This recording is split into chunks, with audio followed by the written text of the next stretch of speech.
የአገዛዝ ወታደሮች በፋኖ ሽንፈት በሚያጋጥማቸው ወቅት ሽንፈታቸውን ለማካካስ በንጹሃን ላይ የጅምላ ግድያ በመፈጸም በርካታ ንጹሃን ያለ ጥፋታቸው የበቀል ማወራረጃ እያደረጉ ይገኛሉ ሲል ዘ ኢኮኖሚስት አስነበበ። አሁን በአማራ ክልል ያለውን ጦርነት አገዛዙ ንጹሃን ሆን ብሎ እያጠቃበት ያለው ጭምር ነው ማለት በብራቃት የተፈጸመውን ጭፍጨፋ የጠቀሰው አዲሱ ዘገባ ይህም የአገዛዝ ወታደሮች በትግራይና በተለያዩ የሀገሪቱ አካባቢዎች ከዚህ በፊት ሲያደርጉት የነበረውን ጭፍጨፋ በአማራ ክልል በንጹሃን ላይ መቀጠላቸውን ያረጋግጠ ሆኗል ብሏል። የብልጽግና አገዛዝ ወታደሮች ንጹሃንን በተገኙበት ሁሉ ማሰቃየትና መጨፍጨፍ ስራቸው እንዳደረጉ በምሳሌ መጥቀስ ያብራራው የአዲስ ዘገባ መነሻውን ባለፈው መጋቢት ወር በጎጃም ብራቃት የተፈጸመውን መንግስታዊ ግድያ ነው ይላል። በአሁኑ ሰዓት አገዛዙ ከፋኖ ጋር ያለውን ውጊያ ለመግታትና ጠላት ያላቸውን ለማስወገድ የአካባቢ ታጣቂዎች ጭምር እየተጠቀሙ ነው ያለው ዘገባው። ለዚህም በሰሜን መጫ ብራቃት የተገደሉ 56 ንጹሃን ዜጎች ግድያ ጠቅሶ ወታደሮቹ ከፋኖ በኩል የገጠማቸውን የበላይነት በንጹሃን ላይ ቂም ለመወጣት ተጠቅመው በታል ብሏል። አርበኛ አስረስ ማረ ዳምጤ አገዛዙ ከወታደሮች በተጨማሪ ባሰለጠናቸው ጸረ ፋኖ ሚኒሻዎችም ንጹሃን እያስገደለ ነው ብሏል።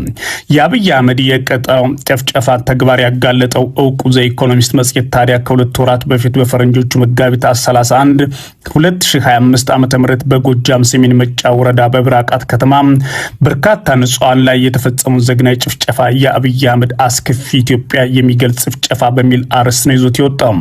በትላንትናው ዕለት በወጣው በዚህ ዘገባ የአፋባ ማዕከላዊ ኮማንድ አባል አርበኛ አስረስ ማረን ያናገረው ዘገባው በጭፍጨፋው ላይ አገዛዙ የአማራ የሆኑ ጸረ ፋኖ ኃይሎችን አሰልጥኖ በመጠቀም እንዲሳተፉ እያደረገ እንደሆነም ያስረዳል። አስረስ በግድያዎቹ እነዚህ አገዛዙ ያሰለጥናቸው ከመከላከያ ጋር እምነትና ግንኙነት ያላቸው ኃይሎችም እየተሳተፉ ነው ማለት ገልጿል። አንድ የዓይን እማኝ በትንሿ ብራቃት ከተማ በፋኖና በአብይ አህመድ ሰራዊት መካከል ለ5 ሰዓታት ያሉ ውጊያ ከተደረገ በኋላ የአገዛዙ ወታደሮች ወደ ከተማዋ ዘልቀው መግባት የቻሉ ሲሆን ወደ ከተማዋ እንደገቡ ወዲያውኑ ንጹሃን ከቤታቸው እየጎተቱ ማውጣትና መግደል ጀመሩ ማለት ለሚዲያው ተናግሯል።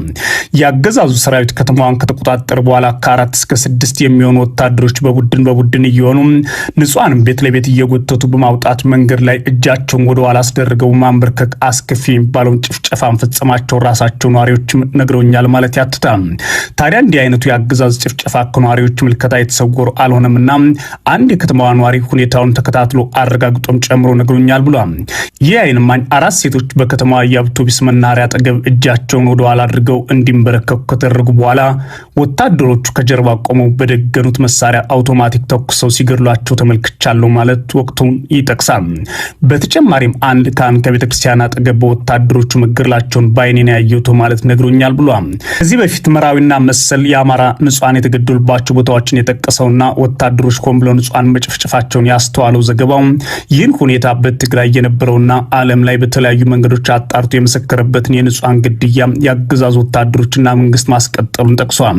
በትግራይ ክልል በማህበረ ዴጎና በቦራ መሰል ቦታዎች የተፈጸሙ አስከፊ ጭፍጨፋዎች መከላከያ ሰራዊቱና አጋሮቹ መሆኑን የተባበሩት መንግስታትን በመጥቀስ ያስታወሰው ዘ ኢኮኖሚስት አሁን በአማራ ክልል ተመሳሳይ ወንጀሎች እየተፈጸሙ ይገኛሉ ብሏል።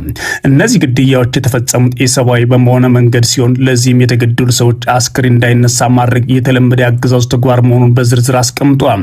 የብራቃቱ ግድያ በተፈጸመ ማግስት ጠዋት ላይ ወደ ብራቃት ከተማ የተመለሰ ሌላ የዓይን እማኝ ሬሳዎች በየቦታው ወድቀው ማየቱንና በቦታው 56 አስክሬኖችን መቁጠሩንም አስነብቧል። የአገዛዙ ወታደሮች በፋኖ ሽንፈት በሚያጋጥማቸው ወቅት ሽንፈታቸውን ለማካካስ በንጹሃን ላይ የጅምላ ግድያ በመፈጸም በርካታ ንጹሃን ያለ ጥፋታቸው የበቀል ማወራረጃ ማድረጋቸውን ጨምሮ ጠቅሷል። ዘገባው የአብይ አህመድ አስከፊ ኢትዮጵያ የሚገልጽ ጭፍጨፋ ማለት ከትላንት እስከ ዛሬ እየተፈጸሙ ያሉ የንጹሃን ግድያዎችን በስፋት አጋልጧል። የአገዛዙ ባለስልጣናት ተጠይቀው መልስ ያልሰጡበት ይህ ዘገባ በሽግግር ፍትህ ልንፈታው የምንችለው ወንጀል ነው የሚል እምነት መያዛቸውን ያተተ ሲሆን የሂውማን ራይትስ ሰዎችና ኃላፊዎች ግን ይህንን ቢሉም እስካሁን ድረስ በኢትዮጵያ የንጹሃን ግድያ እንደቀጠለ ነው፣ ሊቆም አልቻለም ሲሉ ነግረውኛል ብሏል።